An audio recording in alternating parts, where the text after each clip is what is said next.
Assalamualaikum warahmatullahi wabarakatuh. Waalaikumsalam. Waalaikumsalam. Alhamdulillahirabbil alamin. Alhamdulillahirabbil alamin wassalatu wassalamu ala al-mab'uts rahmatan lil alamin wa ala alihi wa sahbihi ajmain amma ba'du. Asatidz sekalian, alhamdulillah pada malam hari ini kita akan melanjutkan kajian kita. Insyaallah akan dihadiri oleh kita bersama Al-Mukarram Al-Ustaz Al-Profesor Kiai Al-Hajj Asraruni Saleh. Mata'anallahu fi kulli hayati wa nafa'anallahu bi ulumihi fid dharaini amin. Dan semoga kita senantiasa diberikan keistiqomahan dan mudah untuk memahami dan juga mengamalkannya. Mari kita mulai asatidz sekalian. A'udzubillahi minasyaitonirrajim. Bismillahirrahmanirrahim. As-saniyata asyrata. Adab ke-12. Bismillahirrahmanirrahim. Qala As-Saimari. Syekh As-Saimari mengatakan, Idza ra'a al-mufti al-maslahata an yuftiya al-amiyya bima fihi taglid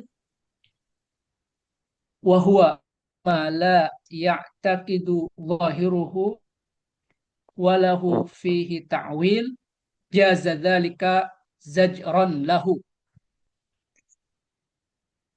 Qala Saimari, Imam As-Saimari mengatakan idza ra'al mufti, apabila mufti melihat al-maslahata, adanya sebuah kemaslahatan, an yuftiya al-amiyah, mufti tersebut berfatwa untuk awam, bima fihi taglid, di mana dalam fatwanya itu terdapat suatu ancaman yang keras, Kasar wahwa ya. mimma Ya, kekerasan, wahwa mimma la ya'taqidu zahiruhu, padahal secara maknanya mufti sendiri tidak melihat itu makna sebuah yang final gitu.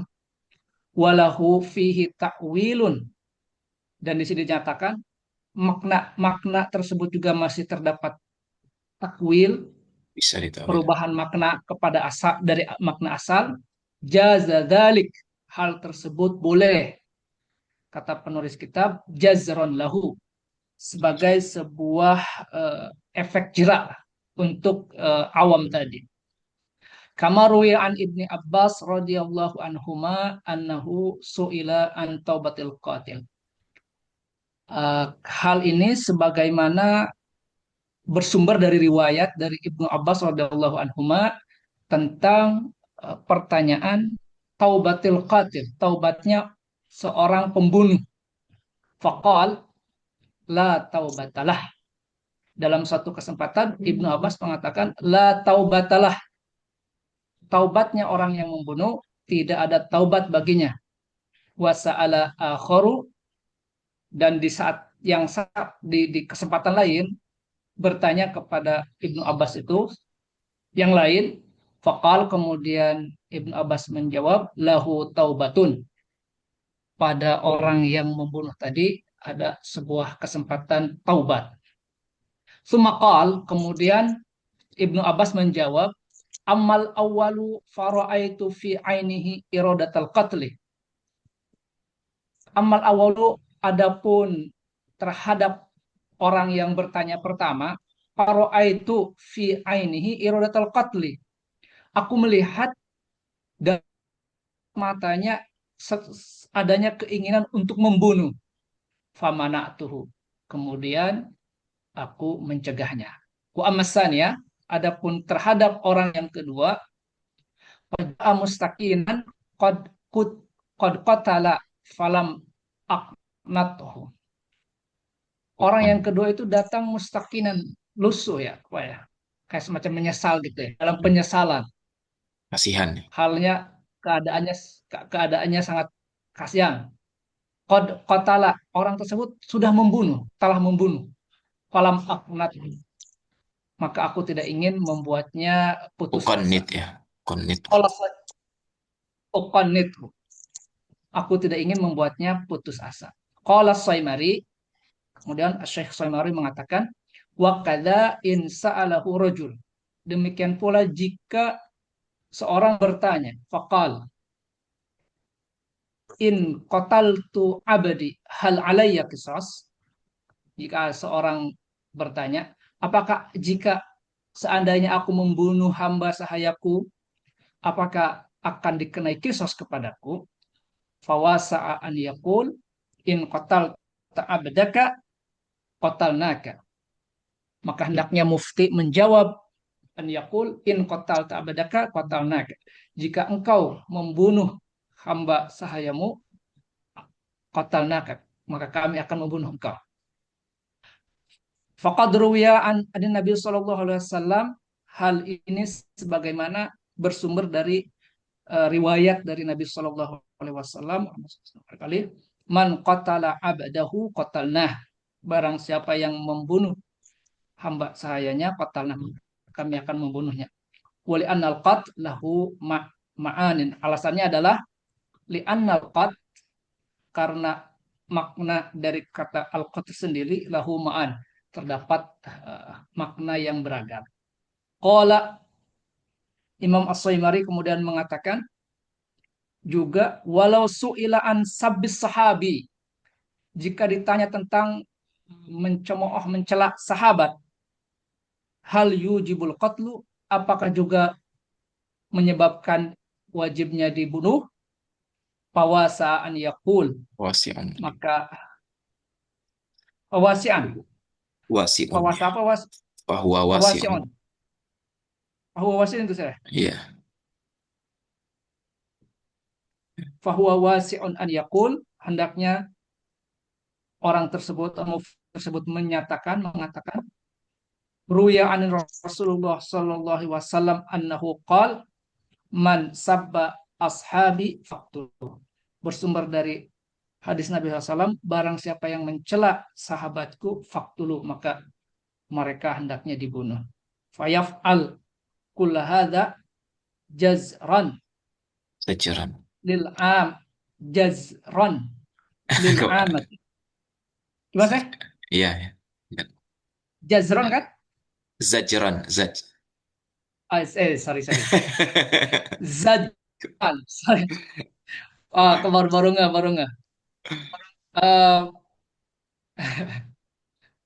hendaknya hal-hal tersebut dikerjakan, hal demikian tersebut dikerjakan jazron, sebagai upaya efek jerak lil amati, untuk masyarakat pada umumnya, untuk awam, wa man qalla dinuhu wa mur'atuhu, dan juga orang yang agamanya sedikit rendah, sisi agama religiusnya sedikit rendah, wa mur'atuhu, dan moralnya juga sedikit rendah moral. Lanjut saya. Kita ulas dulu sedikit Lanjut ya. ya. Baik Ntar ya. biar nanti. Bismillahirrahmanirrahim. Assalamualaikum warahmatullahi wabarakatuh. Waalaikumsalam warahmatullahi. Alhamdulillah wassalatu wassalamu ala Rasulillah wa ala alihi wa sahbihi wa man walah. Allahumma faqihna fid din wa alimna ta'wil waftah lana futuhal arifin. Allahumma wafiqna ila ma tuhibbu wa tardah. Subhanaka la ilma lana illa ma 'allamtana innaka antal alimul hakim. Rabbi shrah li sadri wa yassir li amri wahlul 'uqdatam min lisani yafqahu qawli.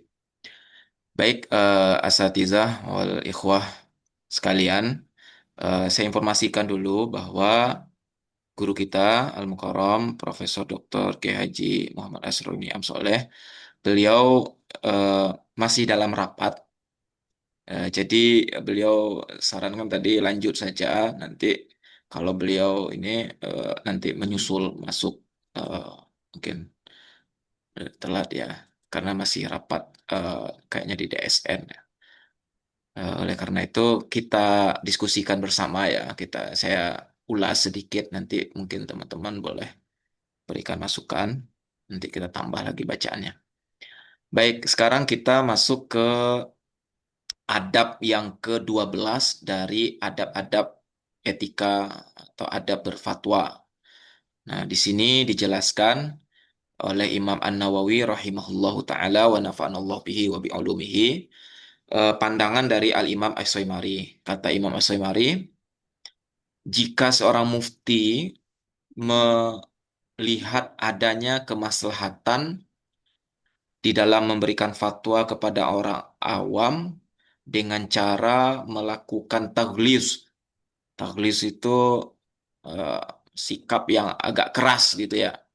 Kalau dalam Al-Quran itu, walau kunta fazzon gholizol qalbi. Ya, tapi ini taghliz dalam zohir ya. Sikapnya terlihat keras. Jika itu ada mengandung maslahat, maka melakukan memberikan fatwa yang sedikit keras itu, jika itu maslahat, eh, itu harus dilakukan. Nah, wahwa bima fihi taghlis, wahwa mimma la yu'taqad zohiruhu.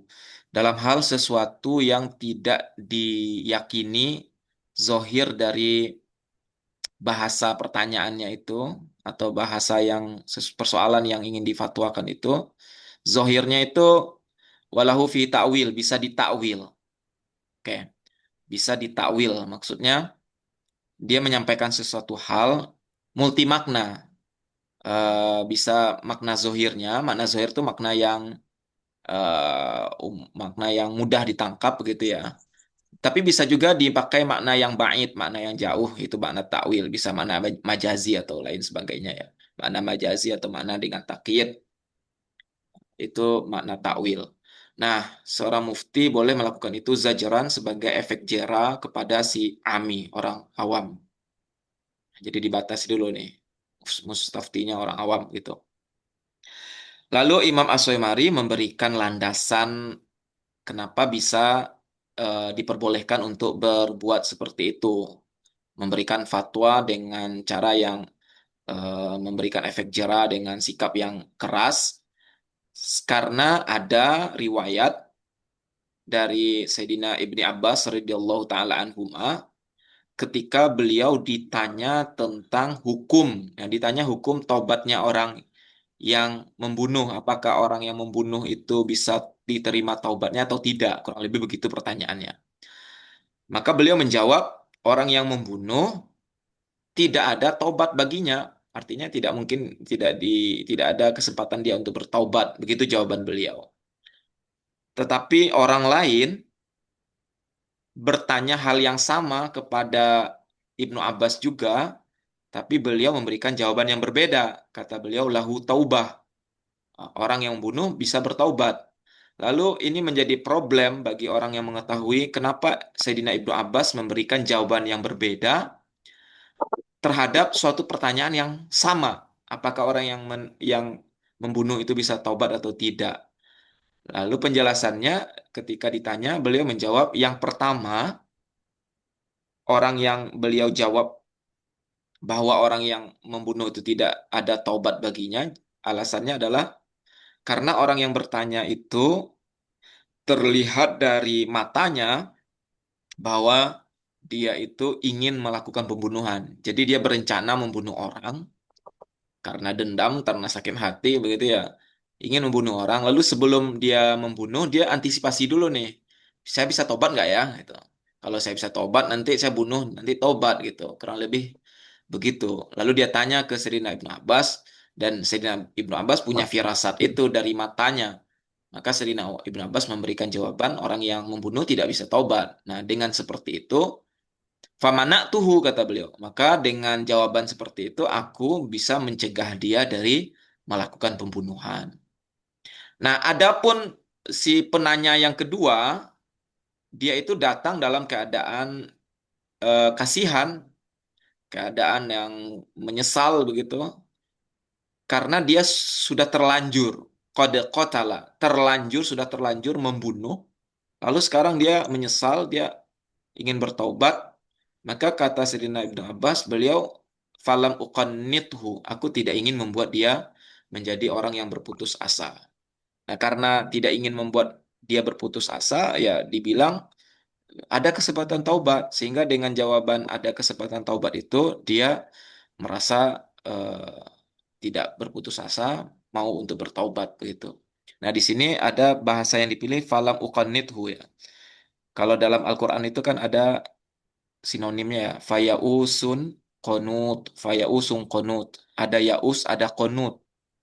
Ada perbedaannya itu. Kalau yaus itu putus asa yang masih dari dalam diri, dalam hati gitu. Tapi kalau sudah konut itu penyesalan, putus asanya sudah bisa berefek kepada tindakan nyata. Itu. Itu perbedaan yaus dan konut. Oke. Jadi satu hal yang menarik di sini bahwa dalam merumuskan pendapat ini Imam As-Syafi'i itu punya landasan contohnya ya, contohnya dari sahabat, tidak semata-mata dalam pandangan begitu saja, tapi ada contoh konkretnya dari sahabat Ibnu Abbas.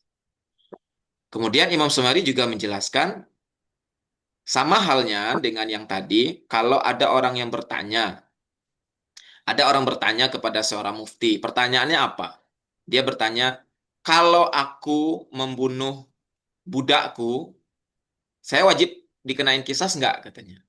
Ini ada-ada aja ya orang bertanya seperti itu. Kalau saya membunuh budak saya kena kisas enggak? Maka fawasi' ayyakula in qatal ta'abdaka qatalnaka. Maka kata Imam Sumari boleh. Ini sangat leluasa dia untuk mengatakan, seorang mufti itu leluasa untuk mengatakan, kalau kamu membunuh hambamu, membunuh budakmu, kami pun akan membunuhmu. Nah, ini juga ada landasan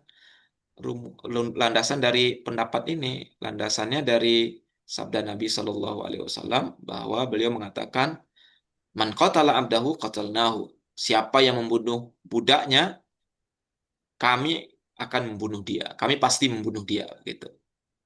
Nah, dalam hal ini membunuh itu maksudnya gimana? Dijelaskan oleh Imam An-Nawawi, sebab dalam membunuh itu memiliki ma'anin, beragam makna. Ya, membunuh itu kan bisa berbagai macam maknanya. Oke, kemudian beliau juga mengatakan seandainya nih seorang mufti atau seorang ulama ditanya tentang hukum, ya dari dua persoalan di atas tadi kan sebenarnya yang ditanyakan itu ya kalau yang di atas yang pertama ada nggak kesempatan taubat, kalau yang kedua kena hukum kisos atau tidak gitu. Jawabannya tidak menjawab pertanyaan sebenarnya, tetapi jawabannya itu justru me- apa menyerang balik ya kesannya, memberikan ketegasan, tidak menjawab dari apa yang ditanya. Nah, yang ketiga ini kalau ditanya seseorang mufti itu tentang hukum atau persoalan terkait mencaci sahabat Nabi. Misal pertanyaannya, gimana kalau saya mencaci sahabat Nabi? Atau dia mengatakan, saya melihat si Fulan dia mencaci-caci sahabat, gimana hukumnya? Apakah dia wajib dibunuh? Ya, fawasi ayakul. Ya, maka seorang mufti boleh mengatakan, longgar dia untuk mengatakan begini. Man sabba ashabi, eh, ruwiya an Rasulillah sallallahu alaihi wasallam annahu qala man sabba ashabi faqtulu. Nah, ini konteksnya ada orang bertanya ya, bukan menanyakan orang lain. Gimana kalau saya mencaci sahabat gitu ya, kurang lebih. Bagaimana kalau saya mencaci sahabat? Maka mufti itu bisa menjawab, Nabi Nabi pernah berpesan bahwa siapapun yang mencaci sahabat-sahabatku maka bunuh dia. Nah, maka fayaf'al kullahadza zajran. Seorang mufti dibatasi lagi memberikan jawaban semacam ini itu ada tujuannya yaitu zajran, memberikan efek jera atau memberikan menghalangi, zajran itu juga bisa dalam artian menghalangi bagi orang awam untuk tidak bertindak melakukan sesuatu yang salah, tidak membunuh orang, tidak membunuh budak, tidak mencaci sahabat. Dalam rangka mengantisipasi itu terjadi, maka seorang mufti boleh untuk bersikap keras lil amah kepada orang awam dalam konteks seperti ini. Begitu juga kepada orang yang terlihat qalladinuhu, agamanya kurang, saya kurang beragama. Ya, kurang beragama tidak diukur dari tampilan saja ya. Wa muru'atuhu dan muru'ahnya. Mungkin begitu, mungkin ada Ustaz Abdul Fattah nambahin gitu. Atau ada ide kepikiran. Mbak Mahmud, tadi ada Mbak Mahmud tadi. Ustadz Syekh Mahmud Salim. Baik, Kiai. Untuk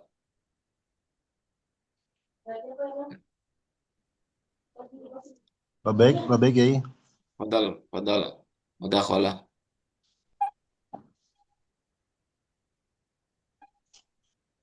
Ya, Masya Allah. Mohon izin, Kiai. Saya tabarukan dengan jenengan.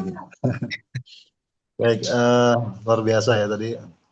Bahwa memang sepakat bahwa agar tidak muncul tasahul, maka seorang mufti harus yurai halal mustaftin, ya, harus betul-betul mengetahui kondisi orang yang bertanya kepada beliau itu seperti apa gitu. Beberapa riwayat misalnya kayak Nabi ditanya mengenai apakah batal puasa orang yang mencium istrinya di setengah hari bulan Ramadan itu kan. Ketika yang bertanya tua sama yang muda kan berbeda jawabannya. Kemudian juga ketika ada seorang alim dari Madzhab Maliki ditanya seorang raja, apa hukumnya seorang yang beliau raja ini sudah mengumpuli istrinya siang hari bulan Ramadan? Apa kafarahnya? Kata ulama tadi wajib puasa 2 bulan turut-turut begitu. Nah, yang ulama yang lain kan pada segan tapi pengen menyanggah tapi segan gitu. Pas keluar, antum kok kasih begitu? Padahal kan ada urutannya, ada apa namanya? Ya, Ada kita rokobah, ya kan, dan seterusnya. Ada it'am sitina miskina, kata beliau ini raja ini budaknya banyak, duitnya banyak gitu kan. Kalau tak kasih itu besok ngumpulin lagi makanya zajr. Jadi ada unsur hukuman di situ sehingga saya ada kaidah gini, kayak ada kaidah namanya yang disebutkan Syatibi namanya i'tibarul ma'alatil af'al. Al-ma'alat itu loh. Nah, seingat saya yang pertama kali merumuskan itu Imam Hakim Tirmidzi, itu ulama di abad ketiga, ya. Kemudian beliau punya Nawadi kitab Rusul ya, namanya Mu'allif Nawadi Rusul. Ya, beliau punya kitab namanya Itsbatul Ilal. Nah, itu juga ada singkatan tentang ma'alat. Yang Syatibi namanya itu kaidah namanya ma'alatul af'al. Jadi apa dampak hukum gitu kan, dampak dari sebuah hukum yang diberikan itu apa efeknya. Nanti ada adalah, ada unsur dolor, mafsadah, mudarat, maslahah, itu nanti di dalam konsep alat af'al itu. Cuman juga ini kan tadi kan maksudnya punya taklid ya. Tapi bagaimana apabila dampak hukum itu kebalikannya, Kiai? Seperti misalnya di daerah Eropa di barat itu kan, saya melihat ada terobosan saya Abdullah bin Bayyah itu dengan fikih akoliyat gitu kan. Fikih akoliyat itu kita lihat justru malah memudah-mudahkan gitu. Karena mungkin beliau berpandangan ini kalau saya kasih berat malah orang lari dari agama gitu kan. Contoh ya banyak hal, misalnya kayak yang tidak boleh la yarithul muslim al kafir, padahal kafir al muslim gitu kan. Tapi di situ beliau punya pandangan mengambil pendapat yang boleh seorang muslim itu mewarisi orang tuanya yang kafir gitu kan. Wariskan. Sehingga ada dorongan yang mewarisi, sehingga ada dorongan walaupun dia masuk Islam tapi orang tuanya kafir tetap dia dapat waris kalian, sehingga ada tasjih orang untuk masuk Islam gitu, fikih-fikih yang mudah-mudah kan. Seperti misalnya kayak di Jepang gitu kan, kalau kita tathir kalbi atau khinzir itu harus 7 kali ya kan, dengan budaya gitu kan, ini kan berat sekali makanya ada fikih akolnya gitu. Nah ini wabitnya seperti apa? Terlebih ini apabila mustafnya itu banyak gitu, kayak fatwa MUI ini kan audiennya banyak, dan setiap orang yang mengambil fatwa MUI itu berbeda-beda masalahnya. Apakah masih bisa itu taglid itu, apakah masih bisa berlaku di situ? Itu yang pertama. Yang kedua, zaman sekarang ini kan banyak sekali media kayak kan, media, sehingga kadang-kadang ulama A fatwanya A, ulama B, fatwanya B, itu diadu sama itu ya influencer itu kan. Nah itu untuk maslahatnya sekarang ini bagaimana ya alat Iya. yang bisa dirumuskan untuk zaman Hmm, kondisi saat ini. Baik, terima kasih untuk pertanyaan. Masya Jazakumullah khair. Allah. Syukron, Pak Mahmud. Masya Allah, luar biasa ya. Ada insight yang sangat penting bagi kita dari pemaparan beliau ya. Kayaknya ini ya, Mbah, kita penting ini ya untuk menarik nilai-nilai yang harus ditekankan, yang harus diketahui oleh setiap seorang Muslim gitu, bahwa fatwa itu bukan untuk mencari yang mudah-mudah, nilai-nilai yang semacam itu loh. Bahwa jangan pernah bertujuan mencari pandangan ulama, pendapat ulama untuk kepentingan meloloskan tujuan-tujuan tertentu ya, yang sifatnya itu kepentingan-kepentingan eh, pragmatis ya. Iya. Mungkin di situ penekanannya kali ya. Karena kalau seorang mufti itu melakukan tablis pun zajron gitu tadi ya, dalam rangka zajron tadi, antisipasi, ya si mustaftinya tinggal cari yang lain aja gitu. Tinggal nanya yang lain aja gitu. Nanti dari sekian 10 orang yang dia tanya, mana yang paling enteng buat dia, dah. Makanya di sini di Nah, fatwa MUI itu kan menarik gitu. Kalimatnya kan bukan bukan tasahul tapi tashil. Itu kan berbeda itu. Taisir buat tashil ya, bukan tasahul. Mengambil eh, yang mudah-mudah. Tapi mungkin konsepnya adalah kita di mura'atu halil mustafti, kemudian karena memang dalam fatwa ini ada dua hal, ada mura'atu halil mufti, ada mura'atu halil mustafti. Kalau halil mufti kan kalau kita hanya nakil madhab, kadang-kadang ada kaedah dalam dalam fikih itu la yajuzu al fatwa illa bil mu'tamad gitu kan. ya, Nah, bahkan bahkan kalau itu ada kaul yang dhaif itu bahkan boleh hanya untuk li'amali nafsihi begitu. ah, Kalau jadi apa itu maksudnya taglid tadi ya, tidak boleh dilontarkan yang itu bisa khawatir orang memudah-mudahkan kecuali untuk taisir, untuk tashil. Nah, mungkin itu kiai anunya. Tapi poin saya adalah bukan taglidnya tapi dampaknya gitu. Karena kadang-kadang taglid itu bisa berdampak positif, kadang-kadang kebalikannya taisir berdampak positif gitu atau kebalikannya begitu. Nah, bisa misalnya bala, kayak di barat lah, di fikih akoliat itu misalnya di Eropa kalau dikasih fatwa orang muslim tidak bisa mengambil warisan dari non muslim misalnya ini kan taglid, ini taglid itu yang mau ya, tamat karena ada hadisnya layar itu ah, layar itu kafir kafir al muslim dan sebaliknya. Nah itu nanti dampaknya malah dia lari gitu kan. ah, tanfir Nah, jadinya ya. ya, taglid di sini menjadi tidak positif gitu. Makanya pekan saya malah lebih kepada ma'alat. Kira-kira jadi mufti itu harus mengetahui apa ya? Dia punya firasah gitu. Ini Iya, kira-kira apa iya, maslahat buat dia ini? Nah, ya iya, kalau iya. maslahat ini taglid dikasih taglid.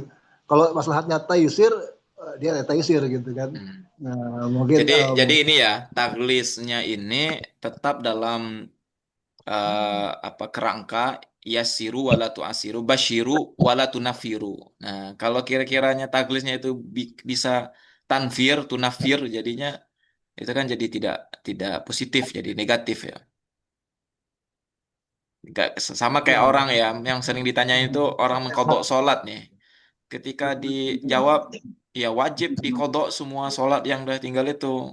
nah, Membayangkan mau mengkodok sholat aja udah capek gitu, ya udahlah nggak usah lah taubat. dan pertanyaan saya gini ya, apa namanya?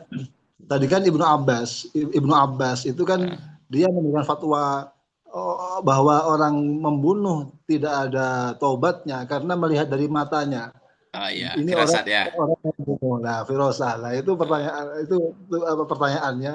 Bagaimana supaya punya firasah seperti itu gitu. Oke. Mungkin kalau firasat zaman modern kali ya dicari latar belakang orang ini, ngapain dia sebelum ini, dari mana dia gitu kan ya. Pakai bantuan teknologi untuk memprediksi atau mengetahui backgroundnya dalam bertanya itu mungkin. Ya, Siap, kayak siap. advokat misalkan kan bertanya ke Mbak Mahmud, Nanti bisa dicari tahu nih, oh ternyata dia lagi berperkara di pengadilan. Ya, jadi dia pengen untuk memenangkan kliennya, dia bertanya untuk dapat dukungan begitu. Mungkin begitu ya. Oke. Jazakumullahu khairan. Tafadhol Ustadz Zainuddin. Nah, ini yang lagi dari Darul Ifta nih, dari Ifta Misriyah nih, lagi hangat nih. Ya, Mufti ini Jadid, Mufti lagi Jadid. perjalanan pulang, Sat. Perjalanan pulang. Oh, Udah pulang nih ke bandar. Masya Allah. Baik, sedikit tadi, Sat, mau ngasih sedikit apa, ta'liqat tadi yang disampaikan oleh Pak Kiai Mahmud. Jadi, betul ya bahwa penting memperhatikan sisi ma'alnya. Tentu tadi ada apa, misalnya ketika dicontohkan mengenai eh, warisan itu. Tapi ada aspek lain yang harus tetap diperhatikan bahwa setiap kode itu ada dawabitnya masing-masing yang eh, yang perlu diperhatikan adalah sebenarnya bahwa dalam setiap syariat itu ada sisi kemudahannya.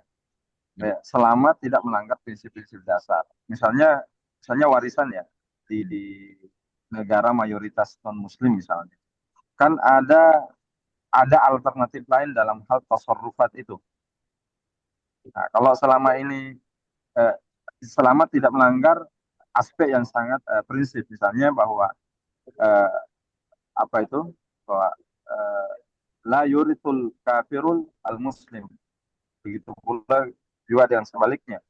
Maka ada aspek lain yang bisa dijadikan sebagai tasarrufat di situ, yaitu apakah lewat hadiah atau hibah.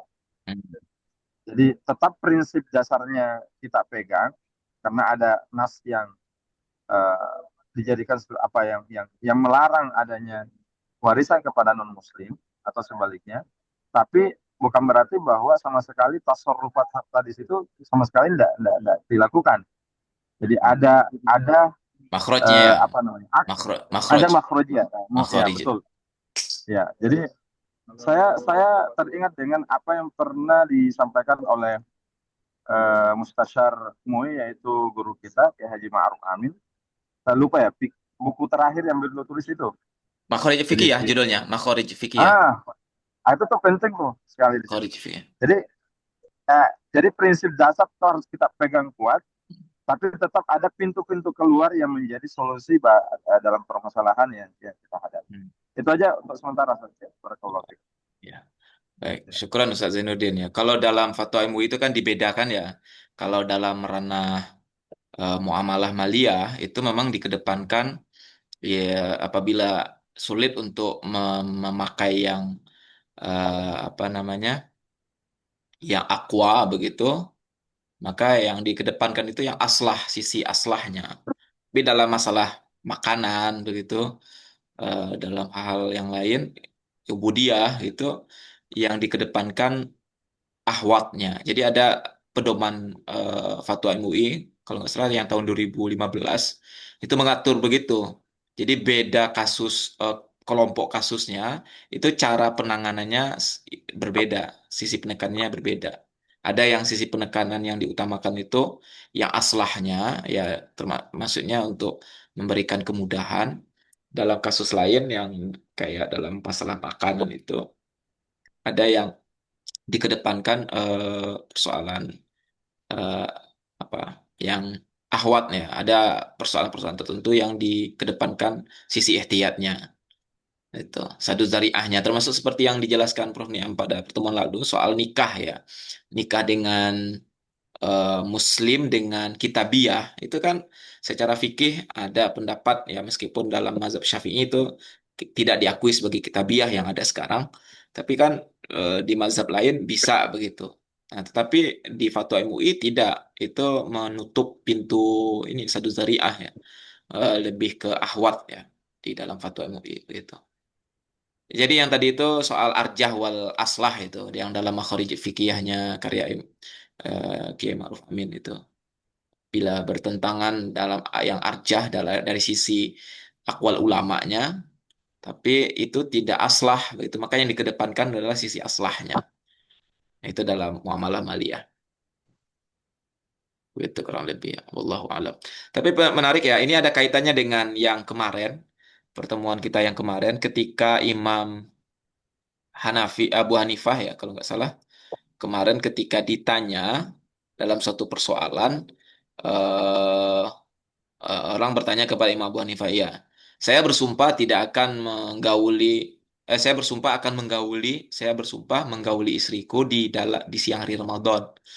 Tapi saya tidak mau membayar kafarat, tidak juga mau bermaksiat.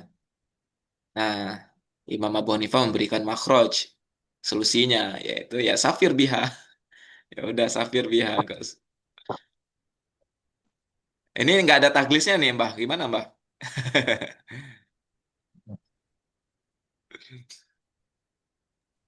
Ya, Ya, masih agak-agak ini ya.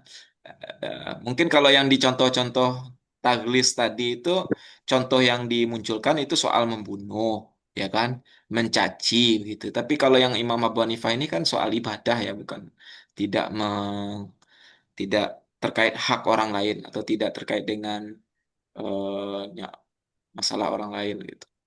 Tidak pidana begitu, bukan persoalan pidana. Tapi kalau yang kita bahas dari yang adab ke-12 ini, contoh-contohnya selalu terkait dengan pidana. Yang pertama itu membunuh orang, yang kedua membunuh budak, yang ketiga mencaci sahabat. Maka dalam hal pidana ini harus ada penekanan. Barangkali ya dari contoh yang dikemukakan itu penekanannya taglis ini dalam hal-hal yang bersifat jarimah ya, pidana, bukan bukan masalah ibadah, jinayah gitu maksudnya. Sepertinya seperti itu ya, Mbah Mahmud. nggak ada misal. Dilihat dari contohnya. Iya, iya. Oke, kita lanjut dulu ya. Kita tambah ya biar nanti mudah-mudahan Prof bisa datang. Baik, Syekh. As-salisata asyrata, adab ke-13. Yajibu 'alal mufti 'inda ijtima'ir riqa' bihadratihi an yuqaddimal asbaq fal asbaq. Yajibu 'alal mufti 'inda ijtima'ir riqa', bagi mufti wajib untuk Itu Inggris ya. yajibu 'alal mufti 'inda ijtima'ir riqa' bihadratihi an yuqaddimal asbaq al asbaq. Seorang mufti harus dapat mendahulukan mana yang terlebih dahulu ketika terjadi pertanyaan yang terkumpul banyak. Ada 10 lembaran di hadapan beliau ya.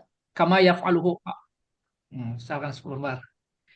Kama yaf'aluhul qadi fil khusum, sebagaimana apa yang dilakukan hakim fil khusum dalam menyelesaikan sengketa atau perkara. Wa hadza fi ma yajibu fil ibtida'. Hal ini tentu dalam hal yang wajib si mufti tadi untuk mengeluarkan fatwa. Fa in tasawau au jahilas sabiq qudima bil qur'ah. Fa in tasawau, jika secara bersamaan misalkan pertanyaannya itu, au jahilas sabiq, atau mufti tidak tahu mana yang lebih dulu, mana yang belakangan. Qudima bil qur'ah. Hendaknya mufti mendahulukan menjawab fatwanya itu bil Qur'an dengan undi saya. Iya, kemudian qaddamah bil Wasahih Quran.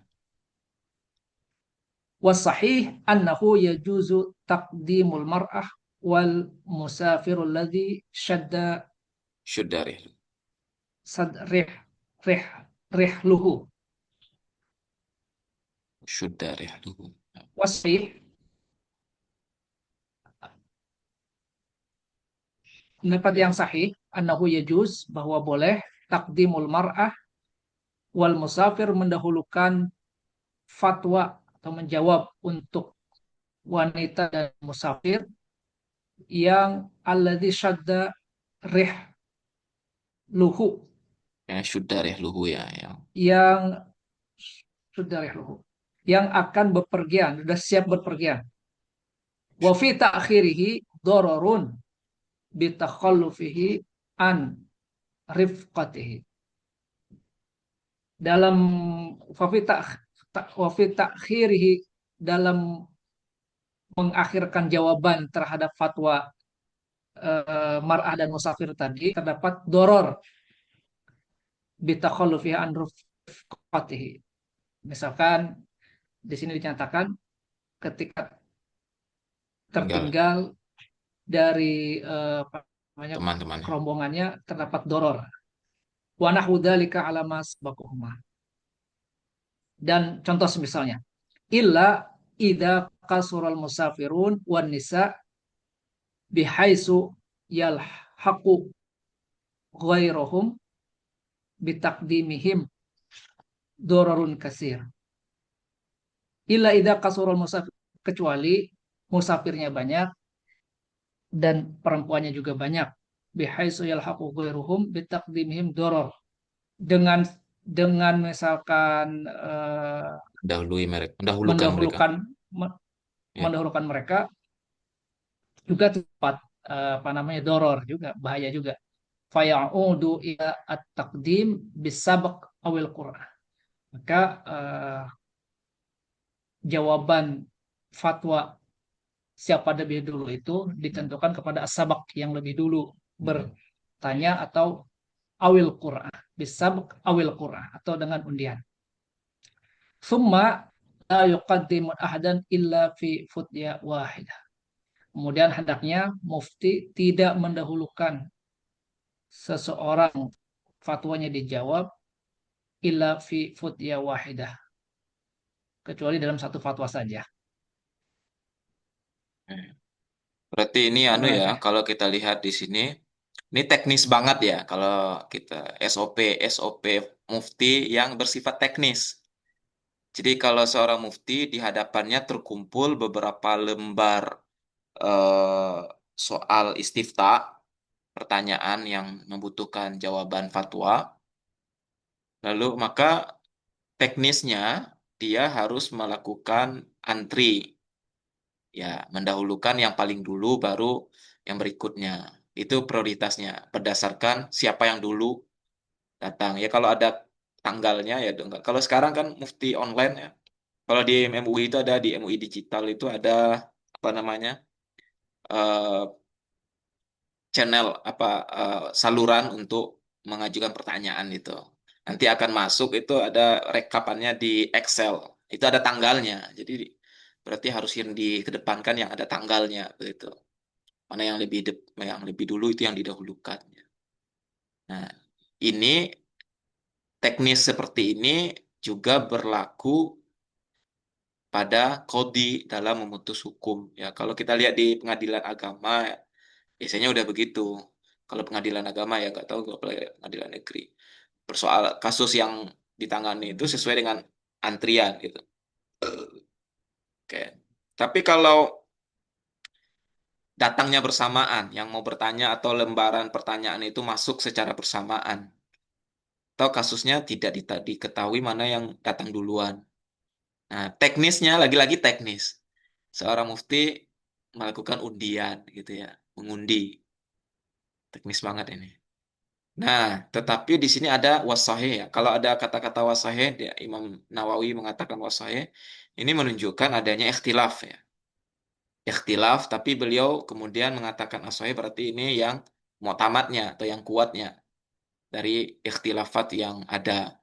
Menurut yang pendapat yang sahih dari ketika yang datang itu perempuan atau musafir yang perlu berangkat cepat gitu ya, maka boleh dia menyerobot antrian.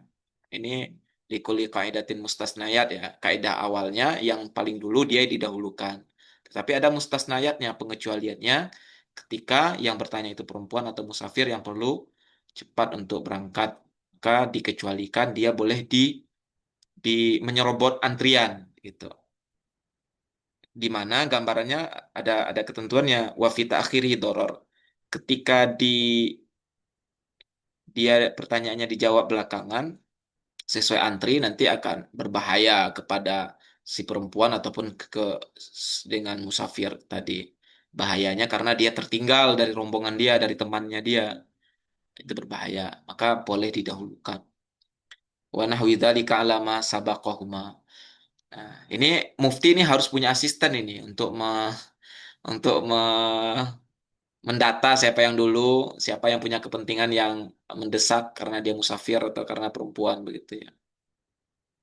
Ila kecuali artinya tidak perlu mendahulukan perempuan ataupun musafir ketika musafir itu banyak, perempuan itu banyak, di mana kalau mendahulukan mereka akan membuat mereka terkena bahaya. Maka kalau begitu kasusnya, eh, bahaya yang banyak ya, maka yang didahulukan adalah dari takdimnya berdasarkan siapa yang dulu, atau kalau nggak bisa atau nggak diketahui siapa yang dulu dengan undian. Nah, jadi kembali ke kaidah awal sesuai antrian gitu. Nah, kemudian tidak mendahulukan seseorang kecuali dalam fatwa yang satu. Berarti maksudnya ini satu fatwa ya. Nanti ada seorang penanya, tanyanya 110 sekaligus. Ya, jadi orang udah nungguin, udah ngantri di belakang, 10 orang lagi menunggu di belakang. Gara-gara dia waktu habis kan, kasihan. Jadi ini si mufti juga harus menjaga apa efisiensi waktu untuk menjawab sehingga memungkinkan untuk orang yang sudah antri untuk menjawab. Ini kalau kita bicarakan dalam konteks zaman sekarang ya, pelayanan ya, kalau dalam konteks pelayan masyarakat, pelayanan publik, ini mencerminkan profesionalisme seseorang pelayan publik gitu. Nah, seorang mufti dalam hal ini sangat diajarkan untuk bersikap profesional sehingga dia tidak mendahulukan seseorang atas dasar nepotisme atau dasar yang lain, tapi siapa yang dulu itu yang didahulukan.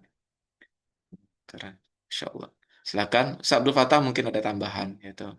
Tata Ustaz Mbak Mahmud, Ustaz Aris Munandar, yang lain, Fadol. Izin nggak ya? Ya, Eh, itu ada kaidah yang sering kita dengar ya di ya, Ashbahana Dhair.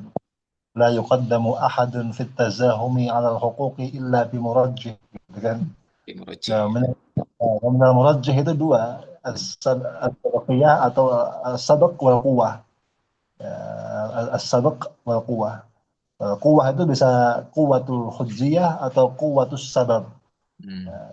Oh, dalam masalah miras itu tetap yang lebih dulu yang nasab dan seterusnya kan begitu. Ada kuwatul sabab, ada kuwatul hujjah, kuwatul hujjah. Sehingga mungkin tadi ketika ada wanita yang dia darurat itu kan bisa jadi kuwatul sabab gitu. Dia masuk dalam kaidah itu. La yuqaddamu ahadun fit tazahumi 'ala al-huquqi illa bi murajjih. Pemindahan murajjih as-sabqu wal quwwah. Mungkin jadi tidak bukan mustasna ya, tapi memang masuk dalam kaidah itu. Orang Islam ya. Insya Allah. Ini Mbah Mahmud nih kayak memang udah terlatih banget ya. Dari dulu beliau memang tugasnya itu mentakrid apa takhrijul furu'. Ya. Jadi ketika membaca gini-ginian beliau langsung koneknya ke kaidah ya. Insya Allah. Luar biasa. Allah. Syukron, Mbah, syukron. Mungkin ada yang lain. Nah, silakan. Tadi ada Ustadz Aris Munandar ya. Apa sudah keluar? Ahlan, Ustaz. Nyimak aja, Ustaz. Eh, Apa terus Ustadz? Mungkin Astafid minkum. Uh, saya dah nyimak Ustaz. Siapa tadi Ustaz Mahmud ya. Istifadah. Wasal, Ustaz. Islamir. Nah, baik. Ustaz Abdul Fatah mungkin ada tambahan, ada pengalaman mungkin tadi Ustaz Mbah Mahmud bicara soal bin Bayah kan Ustaz Abdul Fatah penelitiannya tentang Syekh bin Bayah.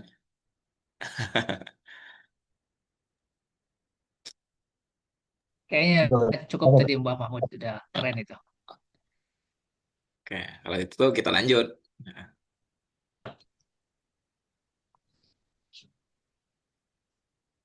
ya. Apa kita? Ar-Rabi'ata Asyrata, adab ke-14, qala Saimari wa Abu Amr, Hmm. Syekh As-Saimari dan Abu Amr mengatakan idza su'ila an mirasin falaisatil 'adatu yash an yashtarita fi al-warasati adamur riq wal kuf wal qat wa ghairihima min mawani al-miras. Qala As-Saimari wa Abu Amr, Imam As-Saimari dan Ibnu Salah mengatakan idza su'ila an miras, ketika mufti ditanya tentang masalah miras, falaysa al-'adat an yashtarit fil warasah adamur riq wal kuf wal qat wa ghairihima min mawani al-miras. Maka bukan bagian dari adat dan berfatwa seorang mufti itu menjawab suatu persyaratan bahwa disyaratkan untuk eh, seseorang bukan bukan seorang budak, bukan orang kafir atau pembunuh dan selainnya min mawani'il miras dari perkara-perkara yang eh, mencegah adanya waris. Bal al-mutlaq mahmulun ala dzalik, bahwa sebaliknya dalam urusan fatwa ini hal itu sudah mutlak, tidak tidak tidak tidak di tidak perlu disampaikan. Bi khilafi ma atlaqal ikhwah wal akhwat wa a'mam wa bainahum.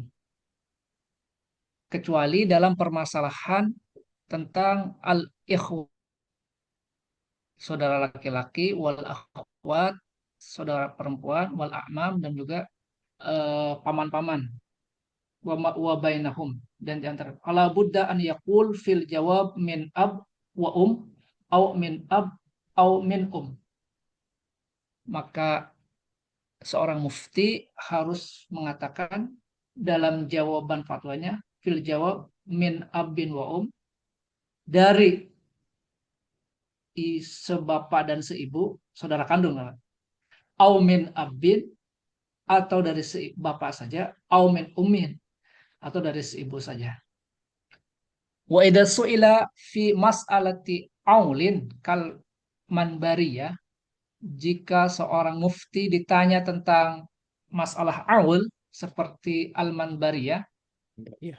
wahia zaujun zaujatun wa abawan wa bintan. Masalah manbariyah ini mencakup Bariah. warisan yang terdiri dari zaujah, wa abawan, dan wa bintan, dua anak. Ya, sebentar. Hilang sih. Ya, lagi nih kecil. Muncul nggak? Ayo lanjut. Bentar, belum keluar. Fala yaqul lil zaujah as-sumun wala tus. Maka tidak boleh seorang mufti mengatakan lil zaujah as-sumun wat tus. Untuk istri bagiannya adalah seperdelapan walat tusu, atau juga sepersembilan, li'annahu lam yutliqhu ahadun minas salaf, karena hal tersebut tidak dikatakan oleh orang salaf pun, tidak dikatakan oleh para ulama salaf, tidak mengatakannya. Bal yaqul laha as-sumun ailan, akan tetapi seorang mufti hendaknya mengatakan laha as-sumun ailan, untuk zaujah tadi itu laha as-sumun ailan, bagiannya as-sumun ailan, seperlapan aun, wahya salah satu ashumin min sab'atin wa ishrina, au laha salah satu ashumin min sab'atin wa ishrina.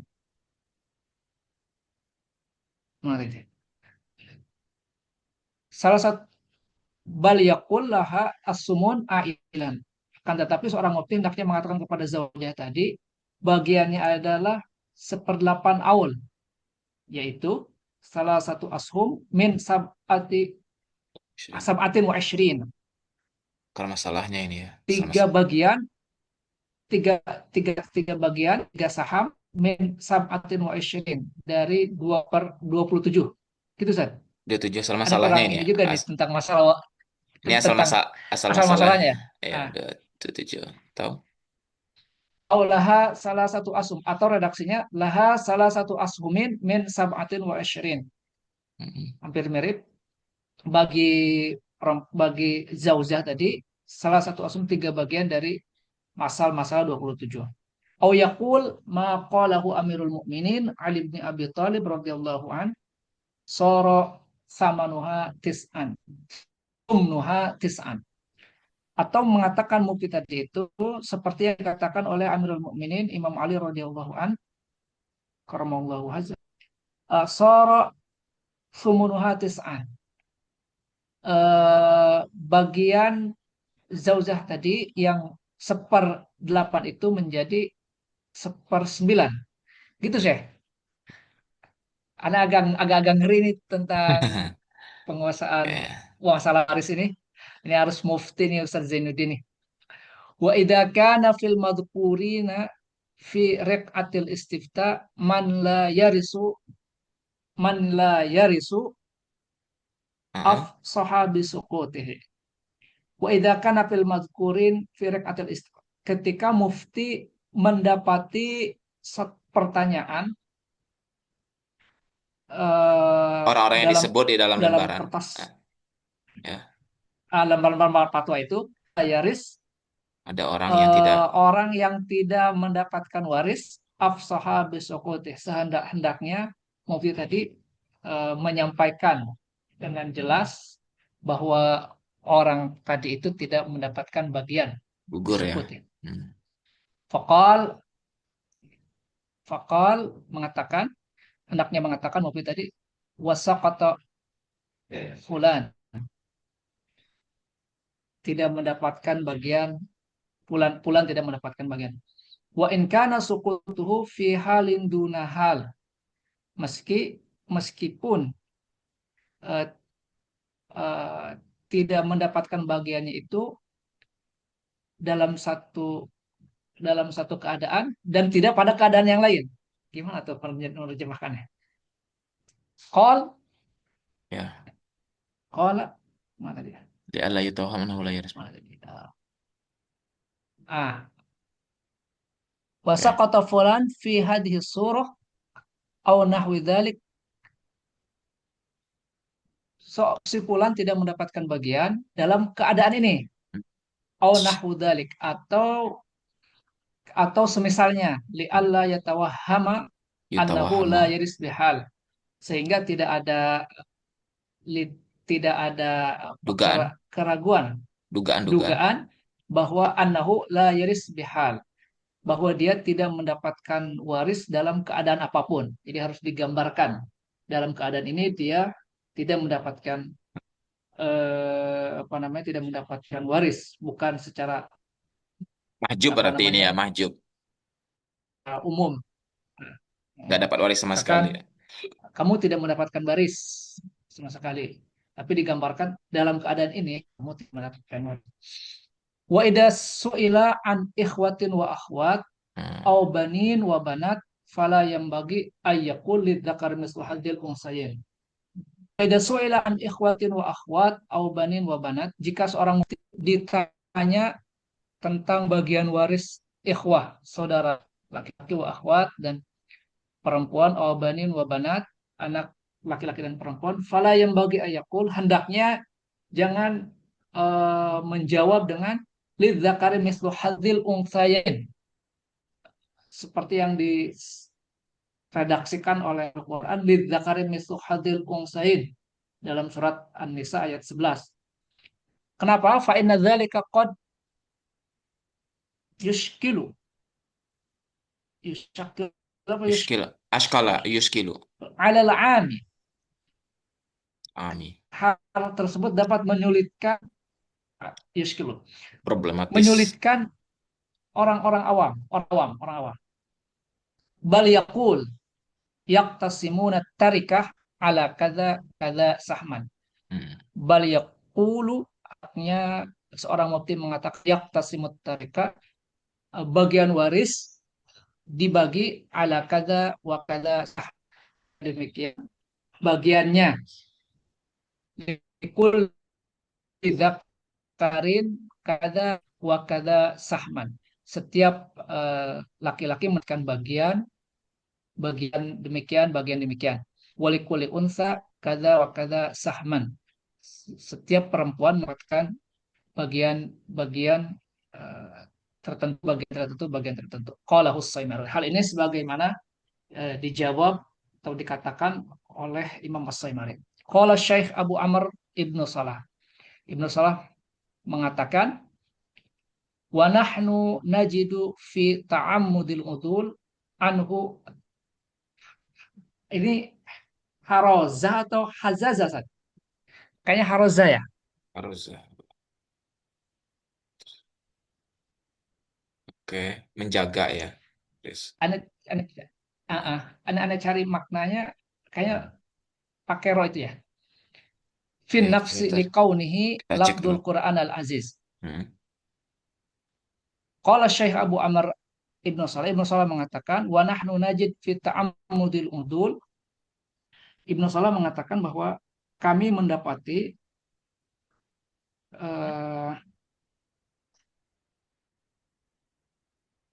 Sengaja untuk ta'ammud berpaling. al-udul, kesengajaan untuk berpaling dari Menggunakan ayat Al-Quran tadi ya. pernyataan melihat Al-Quran tadi itu, zatan fin nafs, ada kehati-hatian di dalam jiwa, di dalam diri, likaunihi lafzul Quran al-Karim, karena hal tersebut adalah lafaz dari Al-Quran al-Karim.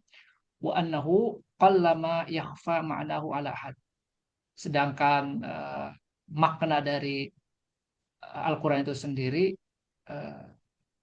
sudah banyak diketahui oleh setiap orang, mudah diketahui oleh setiap orang.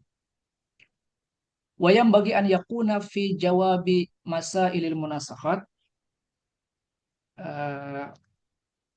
seyogianya jawaban mufti tentang masalah-masalah munasakhat, ini warisan berlapis, betul Ya, kan? Munasakhat, munasakhat yang syadidut taharruz wa tahfiz, belum sempat dibagikan udah meninggal lagi. Ya. Syadidut taharruz wa tahfiz, berhati-hati, syadidut taharruz, ada seperti yang disampaikan, harus ada syadidut taharruz wa tahfiz, Hati-hati. harus hati-hati lah intinya. Ya, hati-hati.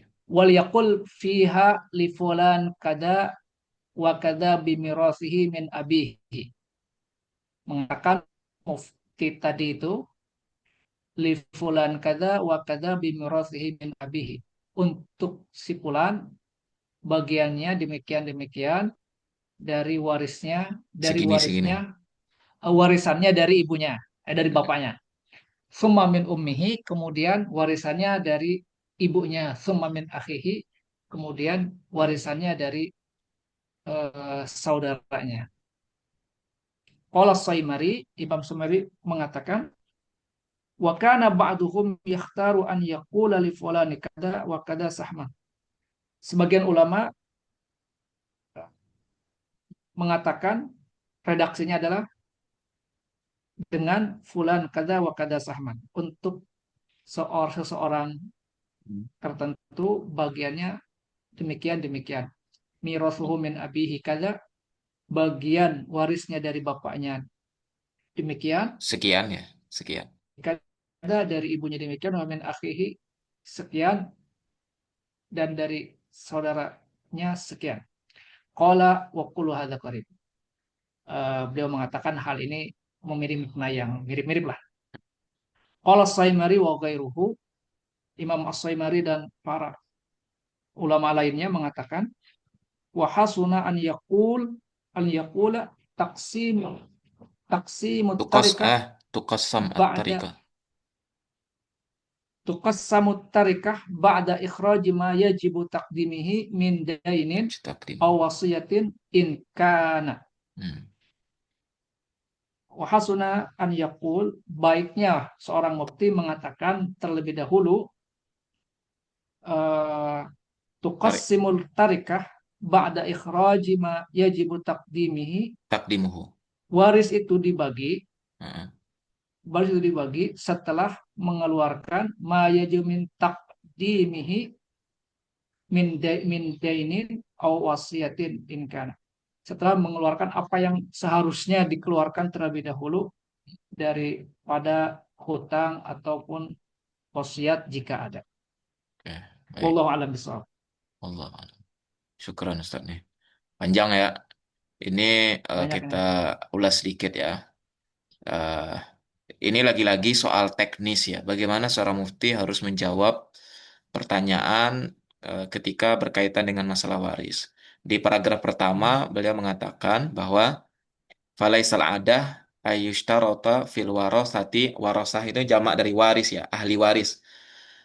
Tidak ada syarat, tidak ada kebiasaan para ulama untuk harus ada pensyaratan khusus dalam ahli waris itu disebutkan tidak ada budak, tidak ada yang kufur, tidak ada yang kafir, yang non muslim, tidak ada yang pelaku pembunuhan. Jadi tidak ada keharusan untuk menyebut melakukan penafian seperti itu nggak ada kewajiban.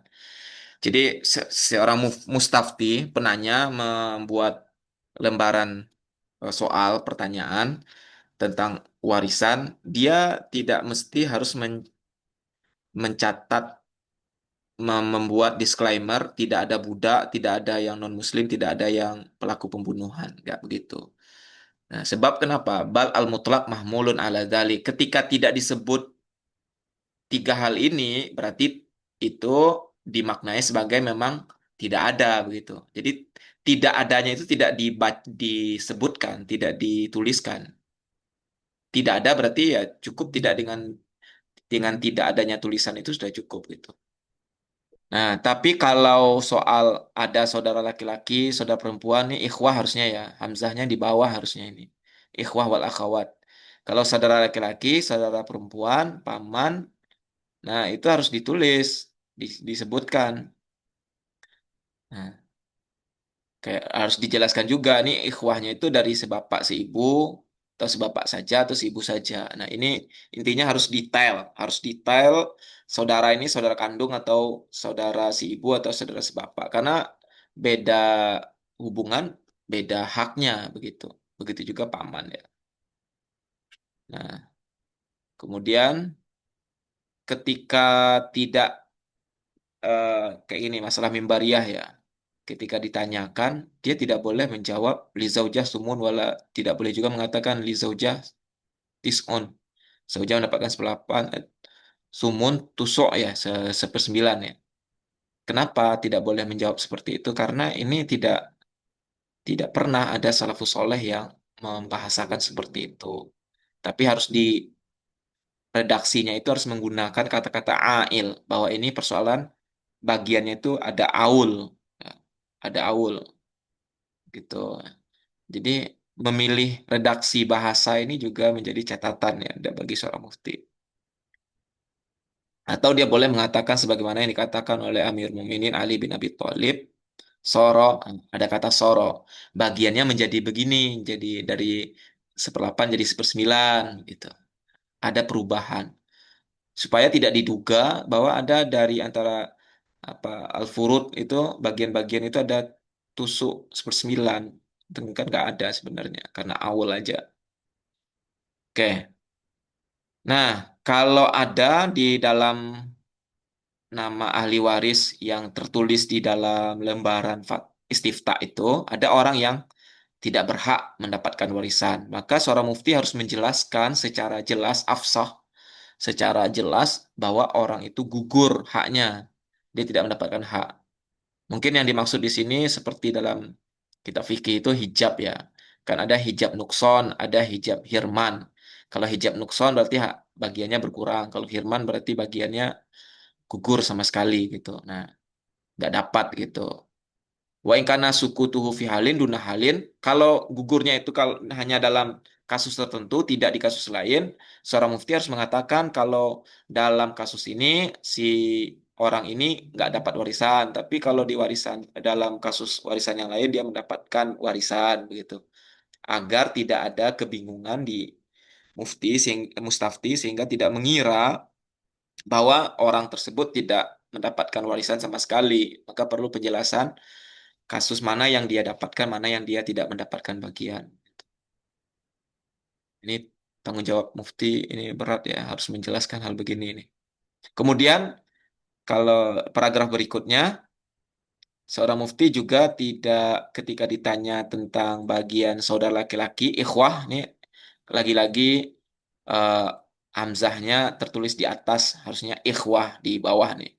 Saudara laki-laki, saudara perempuan, anak laki-laki, anak perempuan ada dalam daftar ahli waris. Maka si mufti tidak boleh cukup mengatakan lidzakari mislu hadzal unsayain. Laki-laki mendapatkan dua bagian perempuan. Kenapa? Karena ini bisa menjadi problematis, jadi problem di orang awam. Nah, tapi mufti harus mengasih tahu tarikah warisan yang tersisa ini, tarikah harus dibagikan sekian-sekian sebagai bagiannya dia, laki-laki sekian, untuk perempuan sekian. Harus didetailkan begitu. Kemudian, nah ini sanggahan dari Ibnu Solah ya. Hazazah itu kayak, Hazazah memang Hazazah Ustaz, asli. Benar, bukan Harozah.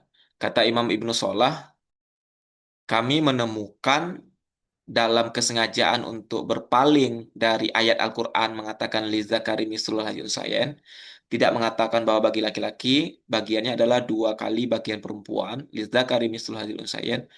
Berpaling dari menyampaikan redaksi seperti ini, itu ada rasa yang tidak enak, ada terganggu di dalam jiwa, kata Imam Ibnu Solah. Kenapa? Karena kan ini lafaz Quran. Nah, dan kalau menurut Ibnu Solah, ini jarang orang tidak mengerti maknanya. Nah, di sini ada perbedaan pendapat berarti ya antara Imam As-Soimari dengan Imam Ibnu Solah. Tapi Imam Nawawi ini tidak melakukan tarjih kayaknya nih antara pandangan Imam Soimari dengan Ibnu Solah dalam konteks ini. Menjawab dengan mengatakan li zakari mislu hadzal unsayain. Tapi kalau kita kontekstualkan dengan pandangan sekarang, itu ini kan dijelaskan hanya dalam konteks anak laki-laki, anak perempuan saja, saudara laki-laki dan saudara perempuan saja, li zakari mislu hadzal unsayain. Kalau orang awam kebanyakan menilai bahwa bagian laki-laki dua kali lipat bagian perempuan. Itu salah.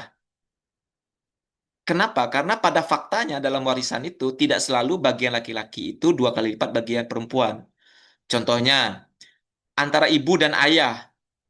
Kalau tidak ada sisa, ayah sama-sama dapatkan seperenam sama ibu.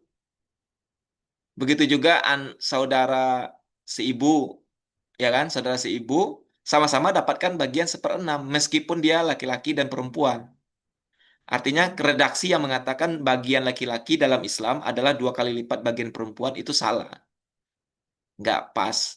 Karena itu generalisir. Yang benar itu bagian saudara laki-laki dan anak laki-laki memang dua kali lipat bagi bagian saudara perempuan dan anak perempuan. Itu baru tepat. Begitu ya, Mbak Mahmud?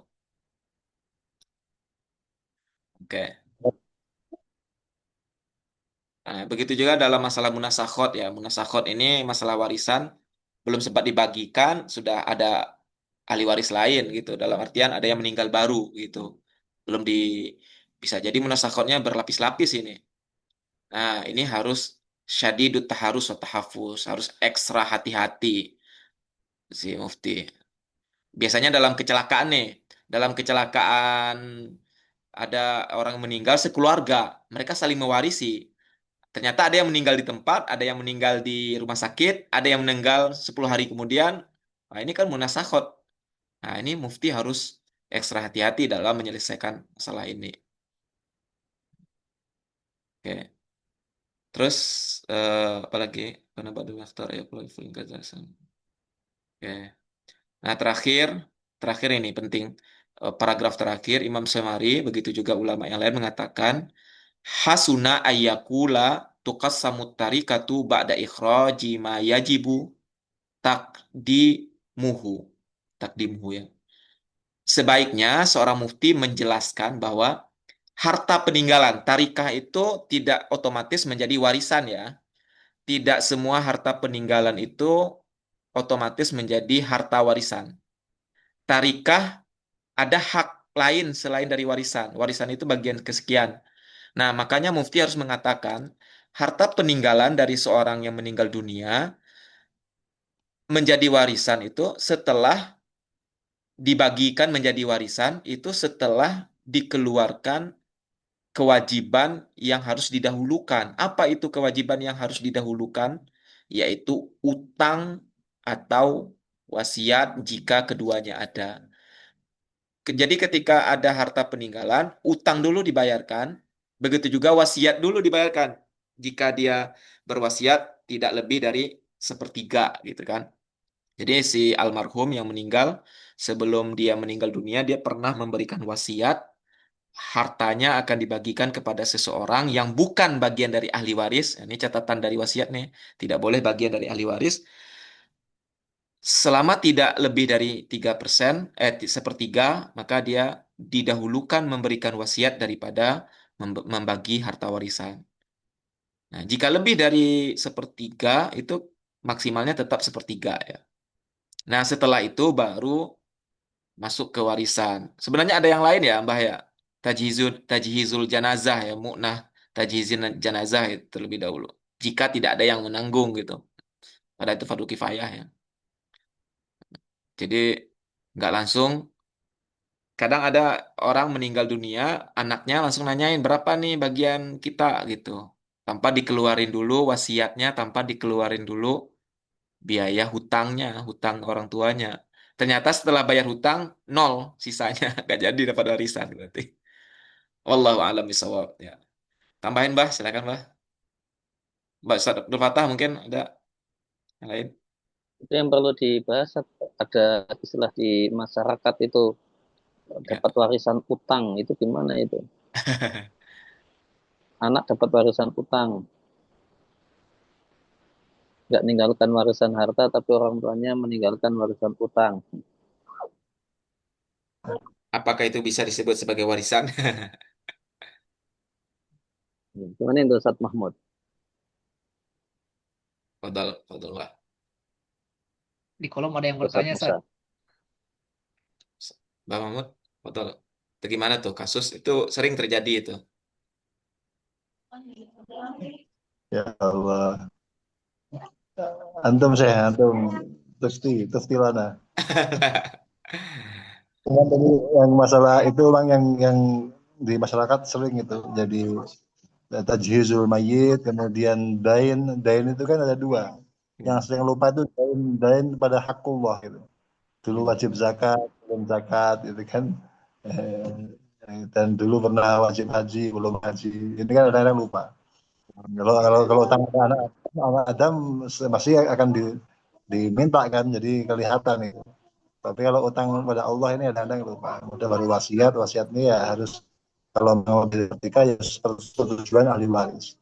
Baru kemudian lagi. Nah, mungkin itu kayak kalau tadi nanggung warisan apa utang, Nungtang. nah itu Nah. antum antum yang berfatwa nih silakan. Nggak, saya nggak tahu itu, Ustaz. Memang sering terjadi kayaknya itu.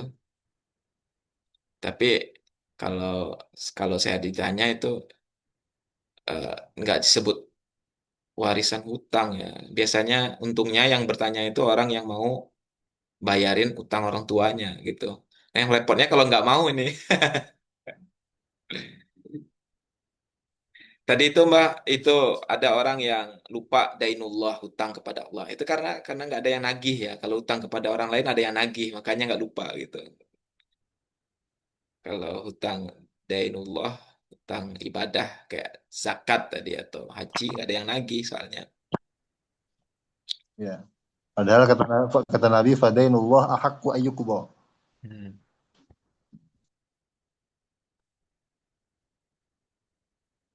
Jadi gimana itu Mbah yang tadi Mbah yang disampaikan sama Ustadz Aris Munandar? Mungkin beliau sendiri udah ada jawaban, udah sering menghadapi itu kayaknya itu, Ustadz Aris. Gimana Ustadz Aris? Afiduna.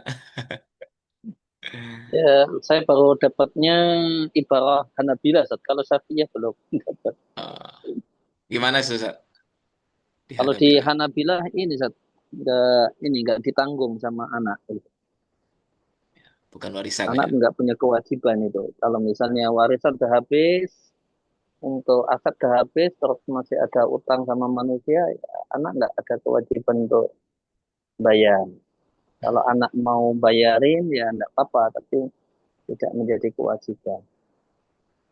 Tapi kalau di ibarat Syafi'iyah ini kan Ustaz Musa yang pakahnya.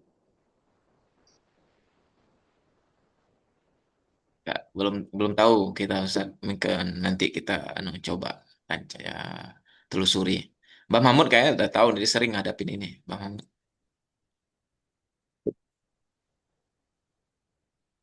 Oke, kalau nggak kita pending aja nanti kita bicarakan. Tanya juga bisa jadi di MUI juga sudah ada. Ada nih Hmm.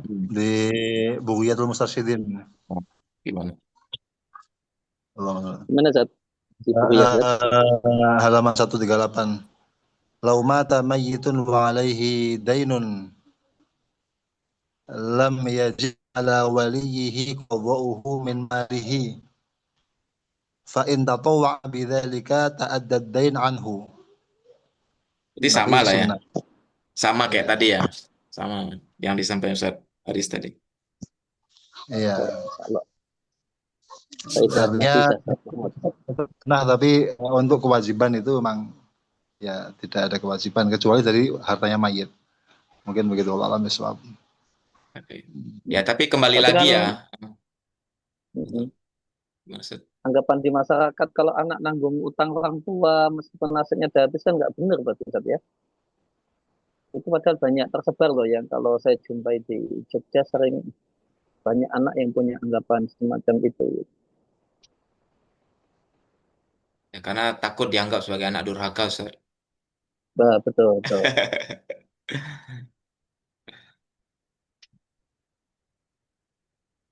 Ya, makasih faedahnya saat Ya. Mahmud. Jazakumullah.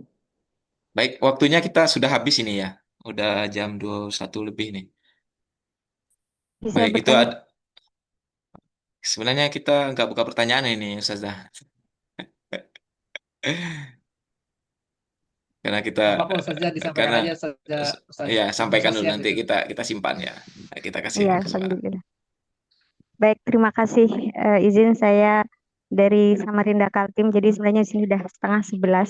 Masya Allah. Eh, Intinya sebenarnya sejauh mana sifat atau karakter seseorang itu bisa merubah fatwa ya. Seperti contoh misal seorang muslimah menikah beda agama, istrinya yang muslimah, entah itu muslimah dari awal atau dia baru mualaf di tengah pernikahan, sedangkan suaminya ini masih non-muslim, tapi suaminya ini tipe yang baik sebagai ayah, baik sebagai suami, dia bertanggung jawab. Itu pernikahannya tuh ya sejauh saya tahu ya, kan nggak bisa pernikahannya tuh masih berjalan. Tapi apakah boleh dipertahankan? Apalagi banyak cerita-cerita pengalaman orang-orang tuh karena ini suaminya baik dan istrinya juga muslimah yang baik, malah dapat hidayah si suami ini. Atau mungkin contoh lain kayak misal tadi masalah warisan saudara tuh kan misal hadil untayain tuh ya tadi tuh. Saudara. Terus misal si anak perempuan yang ngerawat orang tuanya dan perlu biaya perawatan juga sampai meninggal tuh banyak menghabiskan hartanya si anak perempuan. Sedangkan mungkin dia punya saudara laki-laki yang sama sekali nggak mau tahu, nggak ikut membiayai. Tapi ketika giliran warisannya itu dia menggunakan dalil itu gitu. Nah itu bagaimana gitu? Baik, terima kasih itu saja. Ini saya mau nanggapi yang bagian terakhir ya, karena teringat ya bahwa itu di dalam KHI, kalau saya tidak salah, memang salah satu hak yang dikeluarkan sebelum pembagian warisan itu adalah biaya perawatan begitu, biaya kalau nggak salah ingat atau seperti apa redaksinya begitu, biaya untuk sakit menjelang meninggal itu, perawatan atau pengobatan begitu. Itu ada di KHI ya, kompilasi hukum Islam. Bukan. Jadi kalau untuk di praktek peradilan di pengadilan agama itu bisa kasus yang diceritakan tadi itu bisa si perempuan yang telah anak perempuan yang mengeluarkan biaya banyak tadi itu bisa dia dapat hak khusus berdasarkan redaksi dari KHI. Wallahu a'lam ya. Ntar bisa dicek kembali. Apa gimana? Untuk menjawabnya silahkan Mbak Mahmud gimana? Itu tadi kasusnya itu. Kalau alami suap ya. Di KHI memang betul ya. Jadi bahkan ada Hmm. wasiah wajib. Usia Wasiah wajibah. wajib. Alaihi Kadang-kadang wasallam. ada Hmm. itu kan usia baru ya, kadang-kadang anak angkat yang dia Iya. itu ngerawat orang tuanya, Ahli waris pada pengganti juga. ya orang tua angkatnya lah, padahal kan Hmm. secara tidak ada bagian tapi dikasih gitu karena sebagai itu, artinya ada makhraj, ada Hmm. ada makhraj hukum gitu. Sehingga tidak perlu apa namanya merubah hukum yang ada, tapi ada makhrajnya, dikeluarkan dulu berapa yang dia keluarkan, apa namanya, untuk perawatan tadi ya, untuk mungkin dianggap ujroh atau apa atas segala dia merawat merawat orang tuanya kan gitu kan. Kalau dalam KHI yang saya tahu menjadi wasiat wajibah itu sebelum sebelum dibagi harta warisnya, sehingga anak angkat tetap dapat bagian karena dia merawat orang tuanya, apalagi anak angkat asli ya yang wanita tadi ya, tapi dia apa namanya merawat dan mungkin ujroh selama dia merawat itu dihitung terlebih dahulu. Kalau wasiat kan tidak ada ya, karena kalau wasiat tadi warisin kan dia juga ada bagian sendiri. Nah, mungkin ujrohnya tadi mungkin bisa ada makhraj di situ tanpa merubah hukum, itu mungkin yang saya pahami. Kalau untuk apa yang pertama nanti bisa di ke Prof Niam ya. Yang saya Iya. tahu memang karena itu dampaknya banyak itu. Sensitif Karena banget ya. ya, karena untuk anak, untuk ya tidak hanya keluarga tapi juga untuk anak, dan yang dipertimbangkan itu tidak hanya baik dari segi apa namanya finansial atau baik dari segi muasyarah, tapi juga din agamanya anak itu nanti bagaimana, Iya. itu kan juga ada pertimbangan. Nah, Hmm. sehingga itu nanti ya Prof Niam yang akan menjawabnya lah, Iya. intinya ada pertimbangan. Ya. Baik, terima Sedikit Mbak, di apa? Ada saya pernah baca data di di barat itu di mana persisnya nggak tahu ya. Ternyata memang eh, apa pengaruh Islamnya masuk Islamnya seorang laki-laki itu lebih banyak cenderung dari perempuan begitu. Seperti kasus yang disampaikan tadi ya. Itu sebagai informasi doang. Oke. Baik, kasih. sepertinya sudah jam 21.30, 29, 1 menit lagi. Kita sudah lewat ini. Kita cukupkan sampai di sini. Prof. Niam berarti beliau belum selesai rapat ini. Jadi kita menjaga istiqomah di malam Kamis. Beliau suruh lanjut, yaitu tadi. Gak apa-apa, nanti pertanyaan berikutnya bisa lebih banyak di pertemuan berikutnya, insya Allah. Baik, kita cukupkan sampai di sini. Terima kasih banyak Ustadz Abdul Fattah, Ustadz Bah Mahmud Salim, Ustadz Zainuddin, Ustadz Aris, dan yang lainnya hadirin asatizah wal ustazat darisin wad darisat semuanya. Semoga kita semua diberikan taufik dan hidayah. Wafaqanallah wa iyyakum ila ma yuhibbu wa yardah. Kita tutup pertemuan malam hari ini, diskusi malam hari ini sampai di sini. Semoga kita bertemu lagi di pertemuan berikutnya, insya Allah. Nah, khatim berdoa kafaratul majlis. Silakan Ustaz, tutup Ustaz. Syukran Ustaz Musa, Bapak Ibu Asatid, Ustazat.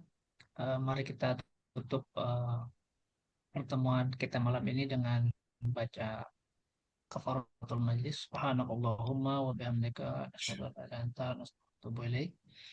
Eh, Syukran, terima kasih atas kehadirannya. Semoga kita ke depan tetap istiqomah. Meskipun hari ini kita tidak ada guru kita, insya Allah niat kita berguru berilmu kepada siapa saja. Semoga eh, mendatangkan keberkahan dan juga Nih. faham ilmu yang baik. Demikian, Assalamualaikum warahmatullahi wabarakatuh. Waalaikumsalam Waalaikumsalam. warahmatullahi